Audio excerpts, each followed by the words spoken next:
వేశ్య నీతిమంతుల్ని ప్రాణానికి తెగించి రాజు కంట పడకుండా కాపాడింది గనుకనే నీతిమంతులను చేర్చుకుంది గనుక, నీతిమంతుల ద్వారా వెలుగు ఆ ఇంటికి వచ్చింది గనుక కటిక చీకట్లో ఉన్న ఆమెకి వెలుగు ఉదయించడం ప్రారంభమైంది. చప్పట్లు కొట్టండి గట్టిగా.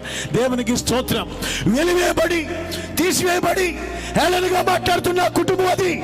ఎవరు లెక్క చేయని పరిస్థితి. వేశ్య, రాహాబ్ అనే వేశ్యని ముద్రపడింది బైబిల్లో కూడా. ఆమె పేరు ఏమని ఉంటుందంటే రాహాబ్ అనే వేశ్య అని ఉంటది. ఇప్పుడు ఆ చీకటి, కటిక చీకటి, ఆ ఇల్లు జీవితం కటిక చీకటి. తల్లిదండ్రులు బాధపడి ఉంటారు, బంధువులు బాధపడి ఉంటారు, లోకం బాధపడి ఉంటుంది, ఆమెని అన్నదమ్ములు బాధపడి ఉంటారు.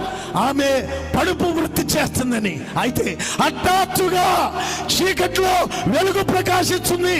నీతి సూర్యుడు నీ మీద ఉదయిస్తాడు. చప్పట్లు కొట్టి గట్టిగా దేవునికి